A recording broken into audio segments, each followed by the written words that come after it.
Bon début de semaine, Michel. Bon début de semaine, Marie-Ève. T'es prêt pour la semaine? Non. Non? Non. Pourquoi?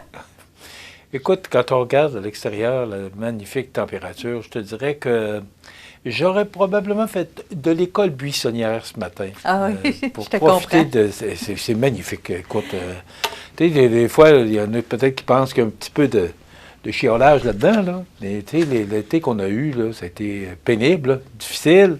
Mais là, il fait beau. J'espère que les gens en ont profité là, pour travailler sur les terrains. C'est vraiment magnifique comme température. Et là, ben, ça a l'air que ça va se poursuivre jusqu'à vendredi.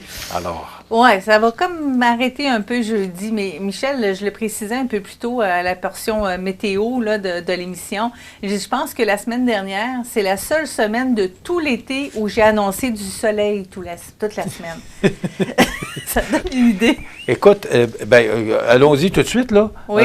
On pourrait, cette semaine, parce qu'on parle de 28 degrés dans le Journal de Québec, ce matin, on dit qu'on pourrait fracasser un record de 1891. Tu sais, quand on parle de réchauffement de la planète, là, en 1891, il faut croire que la planète commençait à se réchauffer, mais on dit qu'on pourrait battre un record. Fait que, tant mieux. Et moi, je suis comme un, excuse-moi l'expression, mais bien connu, je suis comme un poisson dans l'eau de voir cette magnifique journée, puis j'espère que vous en profitez. En tout cas, tu es clairement climato-sceptique, mais à côté de ça, demain, effectivement, on prévoit un maximum de 22 avec l'humidex, on devrait ressentir 27.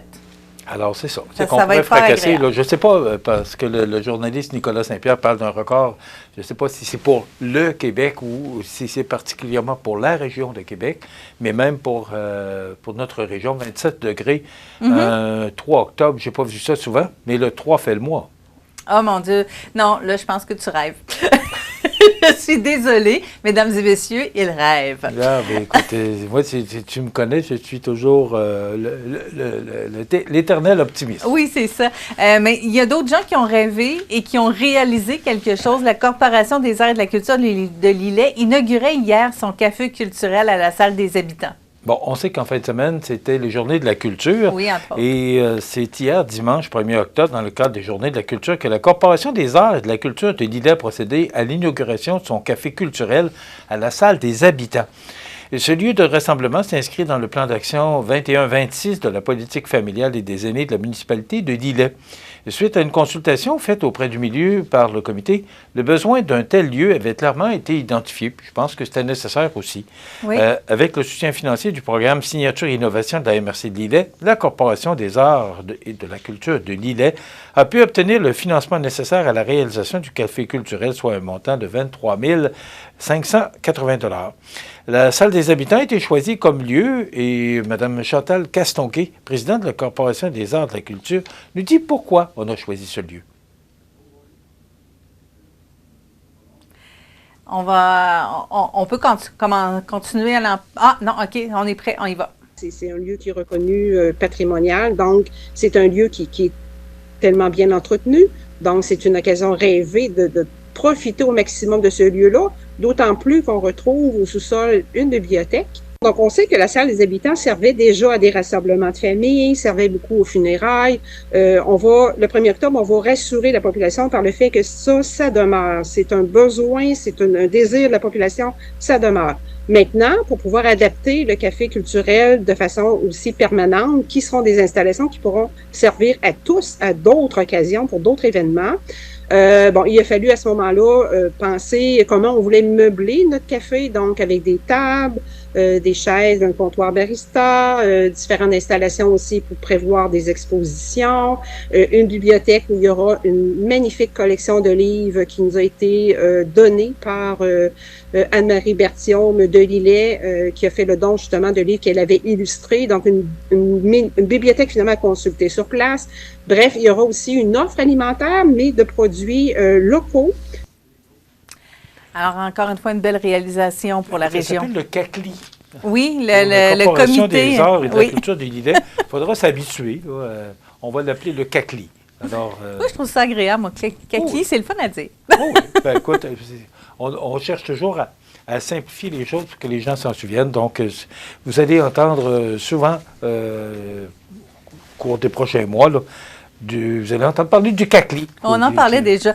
Il y a un accident qui a fait un blessé grave à Saint-Pierre-de-la-Rivière-du-Sud en fin de semaine. Ça a marqué l'imaginaire. Oui, bien, c'est ce que nous a reporté Radio-Canada. C'est un accident de la circulation impliquant un seul véhicule qui est survenu en début d'après-midi samedi à Saint-Pierre-de-la-Rivière-du-Sud. C'est dans le rang du milieu de la municipalité que cet incident est survenu vers 14h25.